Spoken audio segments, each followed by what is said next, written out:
நான் என்ன அறியாமல் நான் கொஞ்சம் அத்துமீறலாக போயிட்டேன். டார்லிங் எனக்கு இப்படியே அப்படியெல்லாம் ஏதோ பண்ணேன். ரோஹிணி தியேட்டர் நான் எப்படி மாற்றினேன், ஏன் எனக்கு பிடிச்ச நடிகர் விஜய் இன்றைக்கி சிஎம்மாக இருக்கார். அவர் வந்து நான் எப்படி நான் ரசித்து பார்த்துருக்கேன். அது வந்திருக்கிற அனைவருக்கும் வணக்கம், மறுபடியும் வணக்கம். சாரி லேட்டாக போயிட்டு இருக்கிறதுனால ஸ்ரீகாந்த் சாரோட ஸ்பீச்சை எடிட் பண்ணிட்டோம். எடிட்டர் ஸ்ரீகாந்த் சார், ஏன்னா நாங்கள் 2 பேர் போய் மறுபடியும் இப்போது ஃபைனல் ட்ரிம்மிங் எடிட்டிங்கில் வேலை இருக்குது. இப்போது ஓடணும். இப்போது சாரோட உட்காரணும். அடுத்தது தெலுங்கு டப்பிங் இருக்குது. அப்புறம் ஜிவி ஸ்டுடியோவுக்கு போகணும். நிறைய இருக்குது. எனக்கு முதல்ல வந்து இந்த திரைப்படம் அமைச்சு கொடுத்த, அதாவது ஒவ்வொரு நடிகனுக்கும் ஒரு இக்கட்டான ஒரு சூழ்நிலை ஏற்படும் கெரியரில். அந்த அந்த இக்கட்டான சூழ்நிலையில் எல்லோரும் they'll right him off or write her off. அவ்வளோதான், இதோட முடிஞ்சிச்சு, கெரியர் முடிஞ்சிச்சு, இதோட எழுந்திரிச்சு வர முடியாது அப்படின்ற ஒரு சூழ்நிலை வரும்போது, when everyone wrote me off, there were 2 people. முக்கிய இன்ஃபேக்ட் ஆல்மோஸ்ட் 14 months நான் வீட்டில் உட்காந்தேன் நடிக்க முடியாமல். ஏன்னா சில பேர்னால அது நான் சொல்ல விருப்பப்படல. அது ஓகே, அது ஒரு ஃபேஸ்.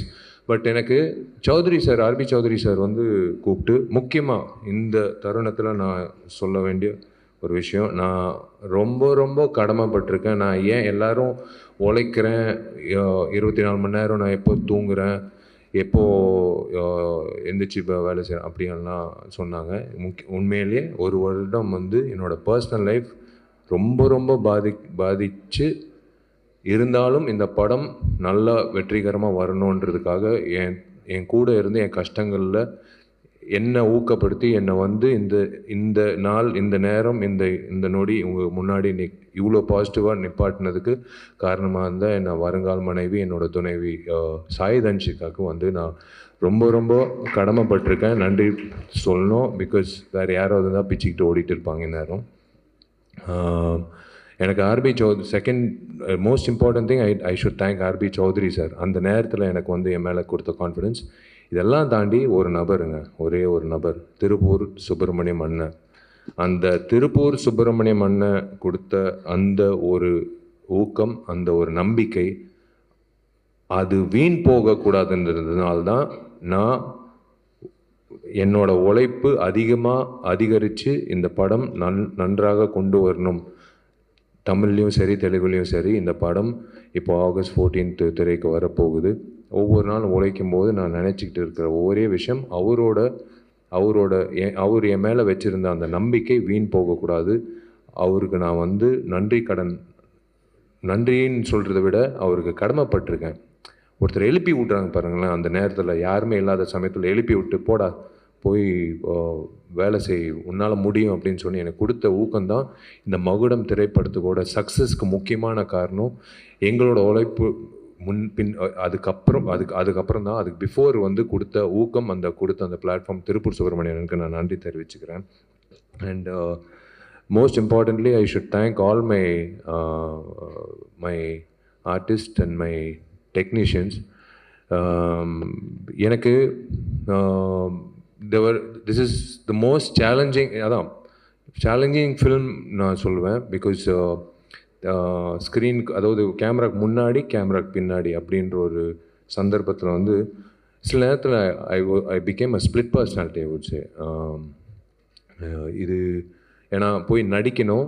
நான் நடிக்கும்போது எல்லா ஆர்டிஸ்ட்க்கும் நான் சொல்லிவிடுவேன், நான் ஸ்டார்ட் கேமரா ஆக்ஷன் சொல்லி ஒரு செகண்ட்க்கு அப்புறம் நீங்கள் நடிங்கன்னு சொல்லுவேன். ஏன்னா எனக்கு அந்த எடிட் பாயிண்ட், நான் அந்த திடீர்னு நடித்தா அது அந்த வசனம் பேசினா அது கஷ்டம்னு சொல்லும்போது பேசி முடித்த உடனே அதுதான் அந்த கஷ்டமான விஷயம். அவங்க பேசி நடித்து முடித்ததுக்கப்புறம் மறுபடியும் நான் போய் அந்த காட்சியை பார்த்து வந்து நடிக்கிறது தான்.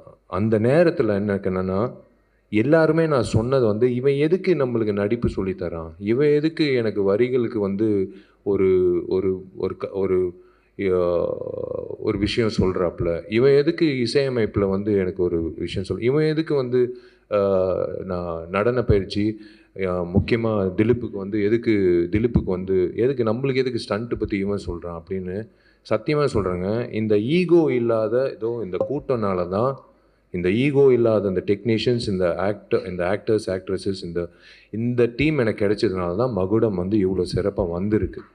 ஏன்னா சத்தியமாக வந்து எந்த நேரத்துலையும் வந்து என்னால் வந்து நான் நினச்சது சாதிச்சிருக்க முடியாது. I can start with everyone, right from Dushara, next my very very close friend Anjali for the last so many 15 years. And ஏன்னா ஆர்டிஸ்ட் கிட்ட வாங்குறது வேலை வாங்குறது நான் கற்றுக்கிட்டது பாலாண்ணா கிட்ட.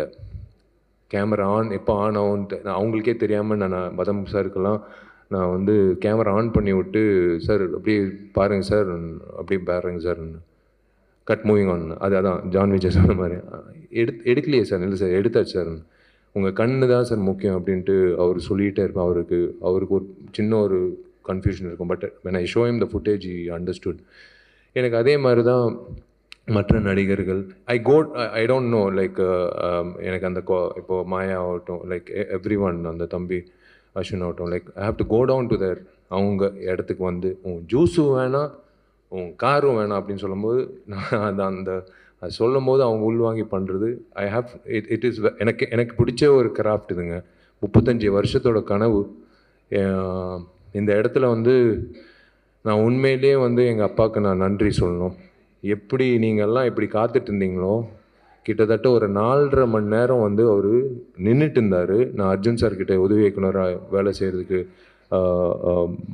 நான் கேட்கும்போது அவர் ஷூட்டிங்கில் இருந்தார். பட் 4.5 மணி நேரம் நின்னார். வேணாப்பா, தெரிஞ்ச அர்ஜுன் அங்கிள் தான், எனக்கு எத்தனையோ வருஷம் பழக்கம். பட் இருந்தாலும் இல்லைடா, நீ அசிஸ்டன்ட் டைரக்டராக சேர போகிற, ஸ்கூலில் உனக்கு எப்படி அட்மிஷன் நின்னனோ அதே மாதிரி உனக்கு நான் நின்று நான் உனக்கு வேலை வாய்ப்பு கேட்க போகிறேன் அப்படின்னு சொல்லி நின்று எனக்கு ஊக்கப்படுத்தி என் கனவை நினைவாக்கின எங்கள் அப்பாவுக்கு நான் வந்து நன்றி தெரிவித்தே ஆகணும். அது வந்து நான் கடமைப்பட்டிருக்கேன் எங்கள் அப்பாவுக்கு. ஏன்னா ஒவ்வொருத்தருக்கும் ஒரு கனவு இருக்கும். ஆனால் சினிமான்னு சொல்லும்போது நிறைய பேர் பெற்றோர்கள் வந்து இல்லை மீடியா சினிமாலாம் வந்து முக்கியமாக பெண்களுக்கும் அந்த விஷயம் இருக்கும். இல்லை மீடியாவில் வந்து தப்பு, அதுக்குள்ள போகக்கூடாது அப்படின்னு சொல்லுவாங்க. ஆனால் எங்கள் அம்மா வந்து முக்கியமாக சண்டைக்கோழி காரணம் வந்து எங்கள் அம்மா தாங்க. எங்கள் அப்பா வந்து இல்லை இவ்வளோ காசுலாம் செலவு பண்ண முடியாதுன்னு எங்கள் அம்மா சொன்னாங்க. நீ காசு செலவு பண்ணுறியா இல்லை நான் காசு செலவு பண்ண நான் லிங்குசாமியோட கதை கேட்டேன். இந்த படம் தான் என் பையனை வந்து பெரிய ஆக்ஷன் ஹீரோ ஆகணும்னு எங்கள் அம்மா தான் சொன்னது. ஸோ அதுதான் வந்து இன்றைக்கி எங்கள் அப்பா அம்மாவோட அந்த ஒரு அவங்க கொடுத்த அந்த நம்பிக்கை தான் 35 வருஷம் கழிச்சு today I'm standing in front of you as a director. Of course ghost direction okay, but அஃபிஷியலாக விஷால் என்ற 45வது புதுமுக இயக்குனர், 99வது படம் ஆர்பி சௌத்ரி சார் சூப்பர் ஃபிலிம்ஸில் நிற்கிறது பெரிய விஷயம். I should really thank my குருநாதர் Arjun sir, action king Arjun sir. அவர் என்னை நடிக்க வச்சார். தேரிக்கே வெய்டா அந்த கிளாப் போர்டு வந்து நடிடான்னு சொல்லி அன்றைக்கி நடிக்க வச்சு என்னை வந்து ஃபோட்டோ ஷூட் பண்ணி என்னை வந்து நடிகராக வந்து போய் நடிக்க ஆரம்பிடான்னு சொன்னது அவர்.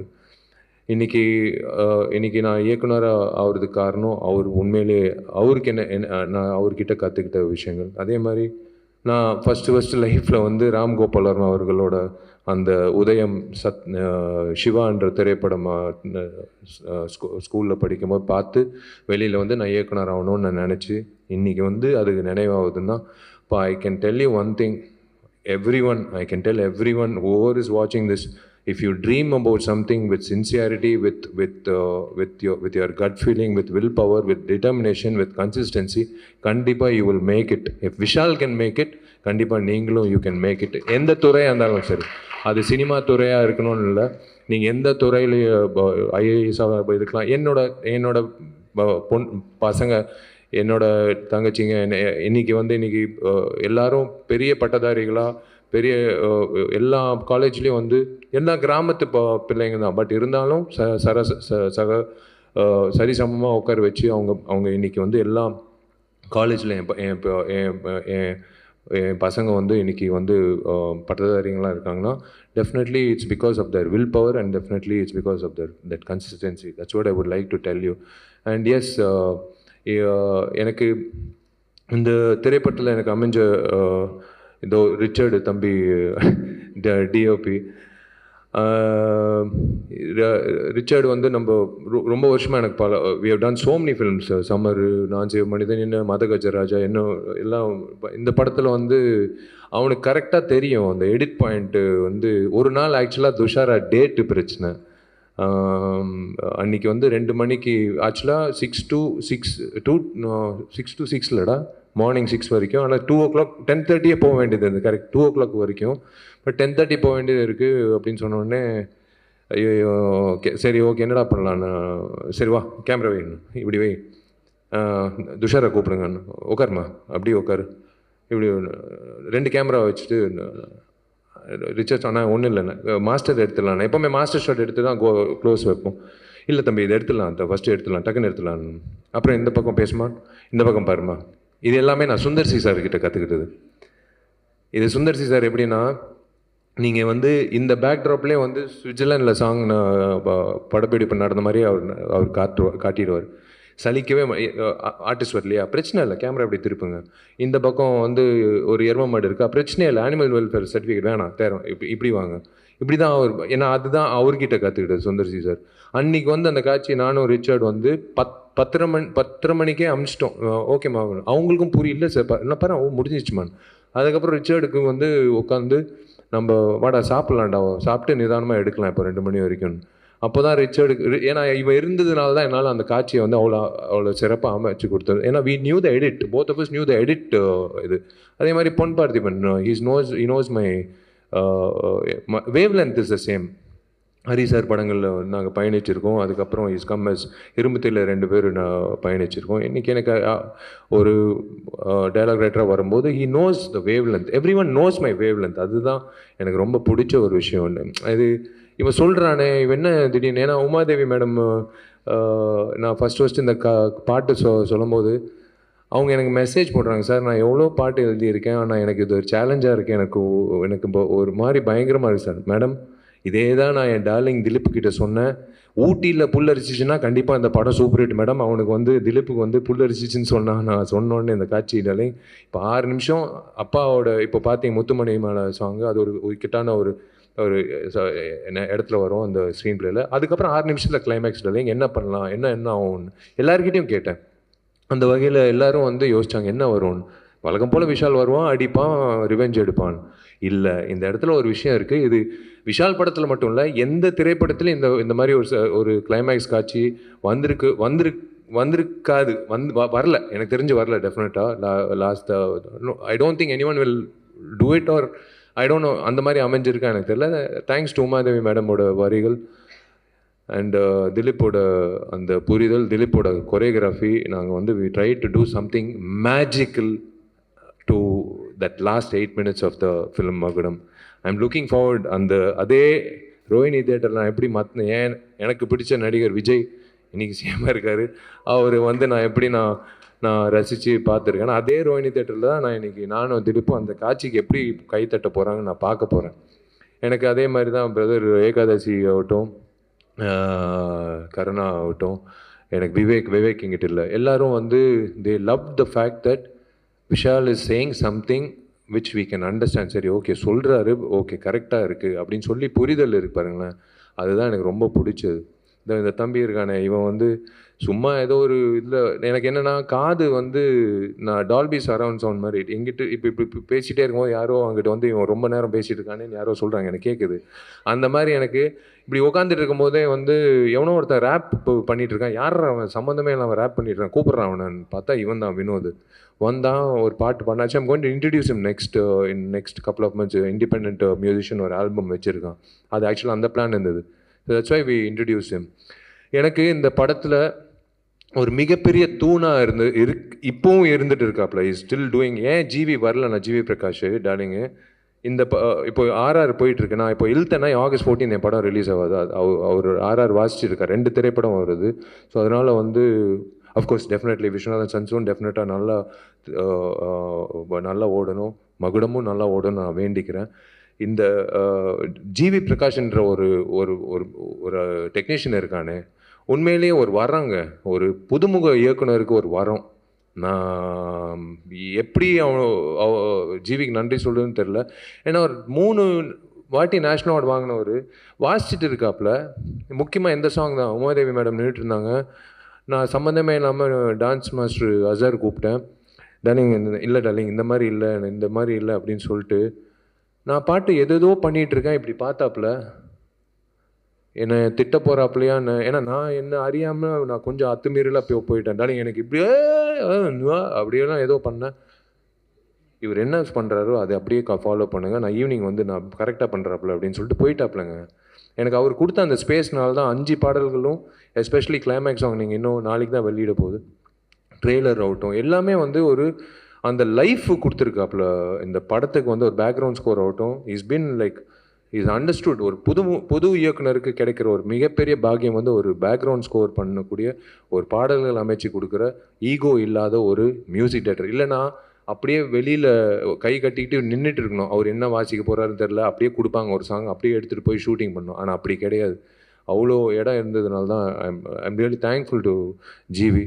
And yes of course there is இந்த ஆள் இருக்கானே ஜான் விஜய். முதல் தடவை ஜான் விஜய்னால் ஜாதி சண்டைனால நான் வந்து லயோலா காலேஜில் எனக்கும் இவனுக்கும் சம்மந்தமே கிடையாது. ஃபஸ்ட் டைம் ஆக்சுவலாக அப்போ தான் எனக்கு தெரியும் ஜான் விஜய் என் சீனியர், அவ்வளோ க்ளோஸ் கூட இல்லை. ஆனால் இவனால் வந்து ஒரு பெரிய கலவரமே நடந்தது லயோலா காலேஜில். நான் நின்றுட்டுருக்கேன், இப்படி நின்றுட்டுருக்கேன், வந்து எங்கே இருக்கான் அந்த ஜான் விஜயன் தெரிலங்க, அவர் எனக்கு தெரியாதுங்க, சீனியரு, நானே எப்போயோ ஒரு வாட்டி தான் கிளாஸுக்கு வருவேன். தேடிட்டு இருந்தாங்க ஜான் விஜய்க்காக. அப்போலேருந்து தெரியும் இந்த மனுஷன். இவரை கூப்பிட்டு நடிக்க சொல்லி வி போத் அந்த நடிக்க ஆரம்பிக்கும் போது ஜான் எப்போவுமே வந்து ஃபுட்டேஜ் இவ்வளோ கொடுப்பாரு, எல்லாமே நல்லாயிருக்கும். ஆனால் எல்லாமே சாப்பிட முடியாது இல்லையா, ஓரளவுக்கு தானே நம்ம பசிக்கு, அவ்வளோதான், அதுதான் எடுத்துக்கணும். ஜான் ஒரு குழந்த மாதிரி. இப்போ கூட எனக்கு பாருங்களேன் அந்த பிளாக் அண்ட் பிளாக்கில் அது ஏதோ, ஏன்னா நாங்கள்லாம் நானும் உதயாலாம் வந்து ஒரு நாள் எங்களுக்கெல்லாம் அந்த டைமில் கிளப்புக்குள்ளே வந்து கேர்ள் ஃப்ரெண்ட் இருந்தாலாம் கிளப்புக்குள்ளே என்ட்ரி. அப்போது நாங்கள்லாம் வந்து ஐ திங்க் ஸ்கூல் தானே ஜான், அப்போ நாங்கள்லாம் நின்றுட்டுருக்குறோம் கிளப்பில். என்ட்ரியில் ஒரு தலைவர் நம்பால் ஒரு லுங்கி, ஒரு சட்டை, ஒரு கூலிங் கிளாஸு, அப்போ ரேபேனு, அது வேறு, அது நான் சொல்லக்கூடாது, அது டிஸ்க்ளைமர் கார்டு வச்சுக்கிட்டு அவர் பாட்டு உள்ள பவுன்ஸ் தள்ளுற யார் நம்ம எக்ஸ் டெப்யூட்டி சிஎம் எல்லாம் நின்றுட்டுருக்கோம், நாங்கள்லாம் நின்றுட்டுருக்கோம். இவர் வந்து யாருமே இல்லைங்க, பொண்ணு, நோ கேர்ள் ஃப்ரெண்ட் கூட, அவர் பாட்டு உள்ளே போகிறாருங்க கிளப்புக்குள்ளே. எங்களுக்கு வியந்து யாரா வேண்டாலும் இப்படி ஒரு ஆட்டிடியூட், இப்போ வரைக்கும் அதே ஆட்டிடியூட் வச்சுருக்காப்புல. அதுதான் நான் பயன்படுத்தினேன் இந்த படத்தில் வந்து பயன்படுத்தியிருக்கேன். இன்னொன்று முக்கியமாக எனக்கு இளையராஜா சாருக்கு நான் மிக்க நன்றி சொல்லணும். நான் மிகப்பெரிய ரசிகன், அவரை நான் பயன்படுத்திக்கிட்டு இந்த படத்தில் வந்து நான் ஒரு விஷயம் பண்ணியிருக்கேன். ஸோ மீடியாவுக்கு I don't want to take much time of you. Thank you so much for being here, all forms of media. Thank you, they all family to me. I have never treated them as media. Thank you so much. Trailer வந்திருக்கு. In another next அடுத்த வெள்ளிக்கிழமை you're going to watch it on silver screen, and then I have nothing to talk beyond that. I will wait for you all to tell me how the film is as me as a director, and then I will speak to you how why where. அதாவது நான் பார்க்காத அதை அவங்க சொன்னாங்க, சகோதரி சொன்னாங்க, she said the best revenge is to smile. இப்போ இது முடிஞ்சோடனே கூட இருக்குது, தடைகள் இருக்குது, இப்போ கூட நான் வந்து அந்த சிரிப்பு தான், அந்த ஸ்மைல் தான். Best revenge is to smile. டென்ஷனே ஆகக்கூடாது, ஸ்மைல், அவ்வளோதான். நீ உன் பாதை, நீ வெற்றி நோக்கி போகிற இடையில வர தடைகளெல்லாம் அப்படி தூசி தட்டி போயிட்டே இருக்கணும். அது எனக்கு பழக்கம் ஆயிடுச்சு. அது பொது வாழ்க்கையில் இருக்கலாம், இப்போ என்னோடய பர்சனல் வாழ்க்கையில் இருக்கலாம், என்னோட ப்ரொஃபஷனல் வாழ்க்கை இருக்கலாம். எஸ், நான் இந்த படம் 14ஆம் தேதிக்கு அப்புறம் நிறைய விஷயங்கள் உங்கள்கிட்ட நான் சொல்ல வேண்டிய கட்டாயம், என்னோட கடமையும் இருக்குது. அது ரிலீஸ் ஆகி ஜெயிச்சதுக்கப்புறம் 16ஆம் தேதி ஞாயிற்றுக்கிழமை இப்போயே பிளாக் பண்ணிக்கோங்க. வெற்றி விழாவில் வந்து உங்களை நான் கண்டிப்பாக நான் ஆணவத்தில் நான் சொல்லலைங்க, கண்டிப்பாக உங்களோட நம்பிக்கை எனக்கு தெரியும். நான் உங்கள் மத்தியில் நான் உட்காந்து படம் பார்த்துருக்கேன், நிறைய ஹீரோஸோட படங்கள் நான் தான் சொல்கிறேன். அதனால் அந்த உள்வாங்கியெல்லாம் நான் பயன்படுத்தியிருக்கேன். அன்றைக்கி நான் சொல்வேன் நிறைய விஷயங்கள். இன்றைக்கி I'll will close this and let's wrap it up as a positive attitude. I'm hoping to see you all the same. இதே மாதிரி உங்கள் அபிமான திரையரங்குகள் நீங்கள் இந்த மாதிரி உட்காந்து என்னோடய திரைப்படத்தை பார்த்துட்டு எனக்கு நீங்கள் சொன்னீங்கன்னா அதை விட எனக்கு மிக சிறந்த ஒரு சந்தோஷம் எதுவுமே இல்லை. I'm looking forward to it. God bless you. Thank you. Love you.